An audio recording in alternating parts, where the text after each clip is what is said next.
Avez-vous déjà découvert un passage de l'Écriture qui, bien que court, semble ouvrir la porte à quelque chose de bien plus grand? Un de ces moments qui surgissent soudainement, plein de mystère, comme si une nouvelle dimension se révélait entre les lignes. Le chapitre 14 de la Genèse contient l'un de ces passages intrigants.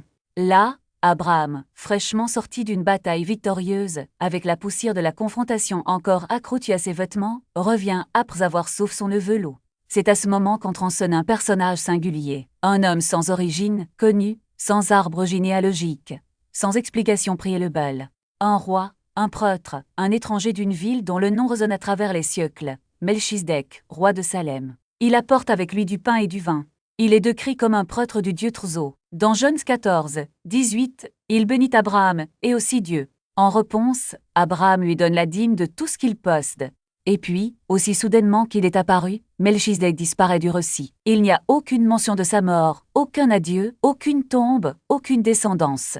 C'est comme une ombre qui traverse la page, mais une ombre qui reflète quelque chose de glorieux. L'histoire commence au milieu d'un scénario de guerre. 4 rois puissants marchent contre 5 autres, des alliances se forment et se brisent, des villes sont saccagées, des peuples sont faits prisonniers. Parmi les prisonniers se trouve Lot, le neveu d'Abraham, entraîne. Dans un conflit qui n'a pas de clenche, le monde y semble instable, bruyant, dangereux. Un endroit où celui qui possède l'armée la plus puissante dicte les règles.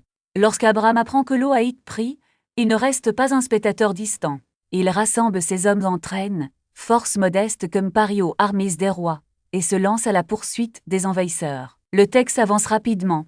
Une attaque nocturne, une embuscade, l'ennemi vaincu, les captifs libres. Abraham bat une coalition de rois, récupère tous les biens, ramène Lot et délivre le peuple qui avait été pris. Il serait facile d'interpréter ce moment comme un grand exploit militaire. Le triomphe d'un patriarche courageux qui a osé tenir toute aux puissances de son temps au retour de la bataille. Le roi de Sodome sort à la rencontre d'Abraham dans la vallée de Chave, connue sous le nom de vallée des rois. Tout dans le récit semble préparer le terrain à une négociation politique, une récompense publique ou une démonstration d'honneur entre dirigeants.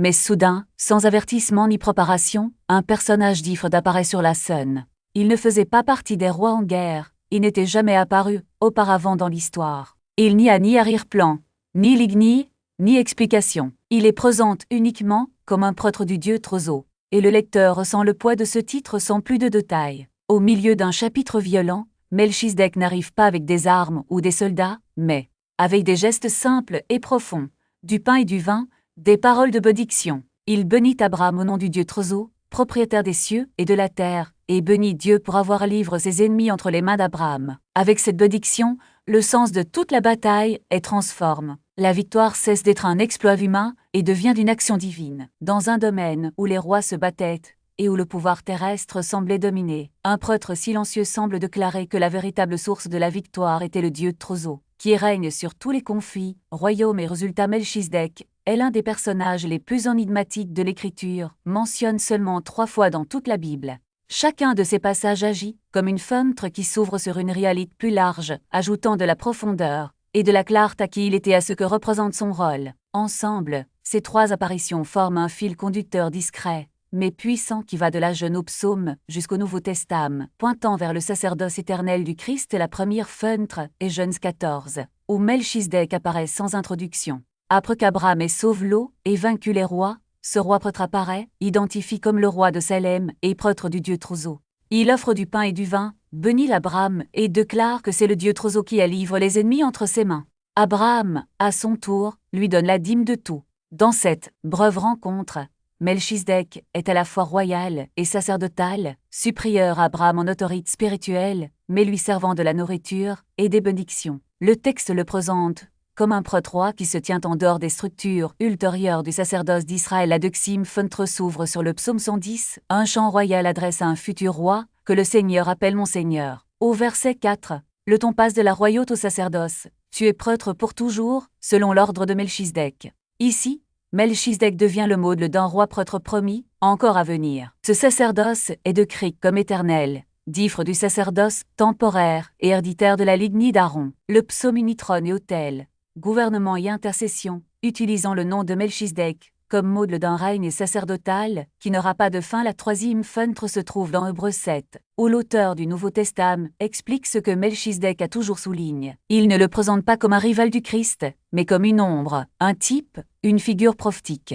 Le texte souligne que la Genèse ne rapporte ni une généalogie, ni le début des jours, ni la fin de la vie de Melchizedek, et utilise ce silence pour illustrer un sacerdoce semblable à celui du Fils de Dieu, prêtre éternel. Hébreux souligne que le sacerdoce de Jésus est basé sur le pouvoir d'une vie indestructible, accomplissant la promesse du psaume 110, 4. Ainsi, les trois brèves mentions de Melchizedek deviennent trois étapes de la révélation. Un prêtre historique, une promesse messianique, et enfin, la manifestation claire du sacerdoce éternel du Christ, qui transcende tous les ordres terrestres. Le nom même de Melchizedek invite à une réflexion plus profonde. Melchi vient d'une racine qui signifie roi, et Zedek est lié à la justice. Il est nommé roi de justice. Sa ville s'appelle Salem, un mot lié à Shalom, qui signifie paix ou plénitude. Ainsi, avant même de prononcer un mot dans Genèse 14, le texte entreme déjà deux thèmes centraux de la Bible, la justice et la paix. Il est un roi associé aux deux et se présente dans l'histoire comme un signe vivant de ce que signifie véritablement régner sous Dieu. Les titres qui l'entourent sont impressionnants. Il est roi de Salem, mais aussi prêtre du Dieu Trzo, justice, paix, sacerdoce, royauté. Dans l'Ancien Testament, ces rôles sont généralement séparés. Les rois sont issus de la lignée de David, les prêtres de la tribu de Lévi, les prophètes prononcent la parole du Seigneur. Cependant, Melchizedek unit ce que l'histoire ultérieure diviserait. C'est un roi juste, mais lorsqu'il rencontre Abraham, l'homme choisi et béni de Dieu, Melchizedek le bénit, reconnaissant ainsi l'action divine dans la victoire d'Abraham. En tant que roi, on s'attendrait à ce qu'il exige un tribut ou affirme son pouvoir politique sur un guerrier victorieux. Mais il fait le contraire, sert, bénit et disparaît. Il a tout récupère. Il ne s'agit pas d'un paiement pour service rendu, ni d'un impôt politique obligatoire. C'est un acte de reconnaissance. Abraham comprend que la bénédiction reçue vient de Dieu, et que Melchizedek, en tant que prêtre du Trzo, est un canal de cette grâce. En donnant la dîme, il honore non seulement le prêtre, mais déclare également que toute sa victoire appartient en fin de compte au Seigneur. Ce geste silencieux a une profonde portée théologique. La dîme, ici, n'est pas une obligation légale. Après tout, la loi n'avait pas encore été donnée, mais une réponse spontanée de gratitude et de soumission. Abraham ne calcule pas la valeur de ce qu'il offre. Il reconnaît simplement que tout ce qu'il poste, y compris ce qu'il vient de conquérir, vient de Dieu. Melchizedek, à son tour, n'exige rien.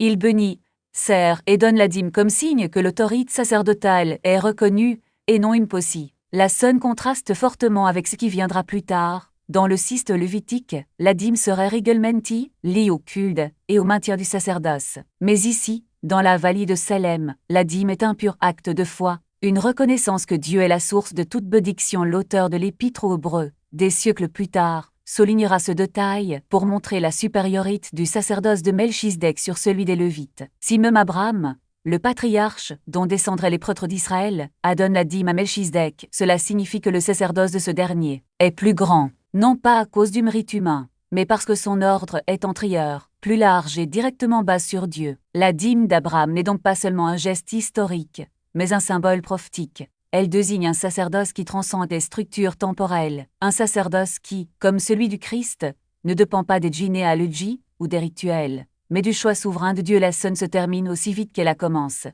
Melchizedek bénit, reçoit la dîme et disparaît du récit. Il n'y a aucune trace de sa mort, ni de ses successeurs. Il entre dans l'histoire comme un signe, un aperçu de quelque chose qui était encore à venir. Sa présence est comme un écho qui résonne à travers les siècles, préparant le chemin à celui qui, un jour, s'asseyait à table avec ses disciples et disait « Ceci est mon corps, donne pour vous ». Le pain et le vin que Melchizedek offrait à Abraham n'étaient pas un sacrement, mais ils portaient en eux le germe d'une réalité plus grande. La communion avec Dieu m'aidée par un prêtre éternel. Abraham, à son tour, continue son chemin. Il refuse le butin offert par le roi de Sodome, affirmant qu'il ne prendra pas un fil, pas une lanière de sandales, afin que personne ne dise qu'il l'a rendu riche. Son refus n'est pas seulement une question d'ingrite, mais une déclaration de confiance. Il n'a pas besoin des biens de ce monde, car sa richesse vient du Dieu qui l'a appelé. Ainsi, entre la bénédiction de Melchizedek et le refus du butin, Abraham réaffirme son identité d'homme de foi, dont la vie n'est pas définie par les réalisations terrestres, mais par la promesse divine. La rencontre dans la vallée de Salem n'est donc pas qu'un épisode isolé. C'est une fenêtre sur le cœur de Dieu qui, dès le début, a prévu une rédemption qui ne se limiterait pas à un seul peuple, ni à une seule époque. Melchizedek, avec son sacerdoce sans généalogie et sa bénédiction sans explication, nous rappelle que le plan de Dieu a toujours été plus grand que ce que les structures humaines pouvaient contenir. Et Abraham, en répondant avec foi, devient un exemple de la manière dont le peuple de Dieu devrait vivre, non pas comme celui qui cherche à accumuler, mais comme celui qui reconnaît que tout appartient aux tous. À ce moment, l'homme de foi, qui veut devenir le port de nombreuses nations, remet une partie de son butin entre les mains d'un autre, reconnaissant une autorité spirituelle supérieure à la sienne. Cette dîme est un acte visible de délivrance. Abraham ne paie pas d'impôt à un chef de guerre, et ne négocie pas de conditions avec un supérieur politique.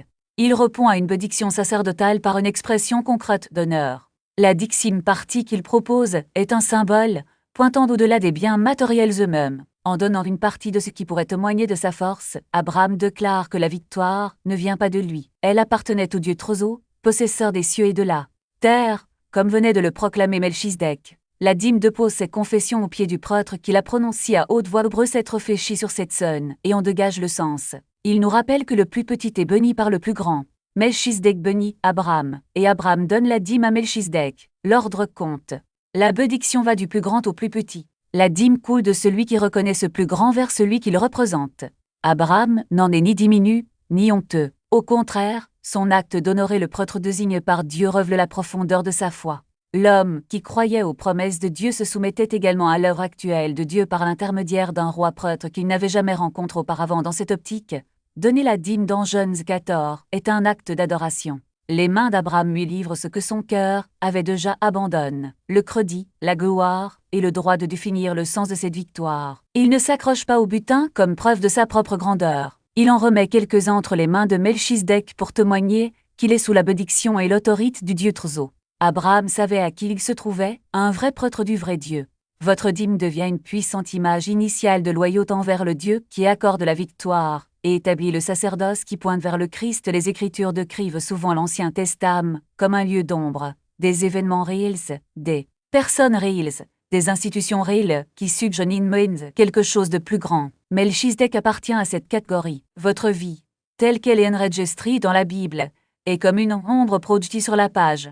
Les contours sont suffisamment clairs pour y voir un roi, un prêtre, un homme de justice et de paix. Mais la substance qui projette cette ombre, c'est le Christ lui-même. Melchizedek bénit Abraham au nom du Dieu Trozo, mais Christ rachète. Il verse son sang, porte le péché et nous réconcilie avec Dieu par sa mort et sa résurrection. La jeune appelle Melchizedek le prêtre du Dieu Trozo. Hébreux prend ce titre au sérieux et montre comment Christ l'accomplit et le surpasse. Melchizedek apparaît comme prêtre sans explication et sert sans aucune trace de nomination légale. En revanche, le Christ est déclaré prêtre pour toujours, selon l'ordre de Melchizedek. Melchizedek occupe cette fonction à un moment de l'histoire. Jésus l'occupe pour toujours. Melchizedek intercède avec bénédiction pour Abraham. Jésus intercède continuellement pour son peuple à la droite du Père. Le roi prêtre de l'Ancien Testament montre à quoi ressemble un homme qui se tient entre Dieu et un autre. Mais le Christ est le souverain sacrificateur ultime et parfait, qui n'a pas besoin de successeur. Lorsque Melchizedek rencontre Abraham, il lui apporte du pain et du vin, cadeau de rafraîchissement et symbole de camaraderie après la bataille. Lorsque le Christ rassemble ses disciples, la nuit où il est trahi, il prend également le pain et la coupe de vin, mais il donne à ces éléments une signification explicite. Ceci est mon corps. Ceci est mon sang de l'alliance. Melchizedek offre une subsistance simple. Le Christ s'offre en signe d'une nouvelle alliance, scellée par son propre sacrifice. L'ombre nous montre un roi prêtre plaquant du pain et du vin devant un serviteur fatigue. La substance nous révèle le Fils de Dieu se donnant, comme véritable nourriture et véritable boisson pour la vie du monde. Hébreux note que le sacerdoce de Melchizedek apparaît sans aucune trace de début ou de fin. L'Écriture garde le silence sur sa naissance et sa mort, et ce silence sert d'image d'un sacerdoce qui ne dépend pas de la généalogie. Cependant, le sacerdoce du Christ n'a pas seulement de commencement, mais il n'a pas non plus de fin. Il est mort et ressuscite, et parce qu'il vit éternellement, il a un sacerdoce permanent. Melchizedek apparaît une fois sur la scène des Écritures, puis disparaît du récit. Le Christ entre dans l'histoire, accomplit la rédemption, et reste pour toujours notre souverain sacrificateur. L'ombre passe, la substance demeure à la lumière du Christ, chaque ligne de la breuve histoire de Melchisédek trouve son véritable sens.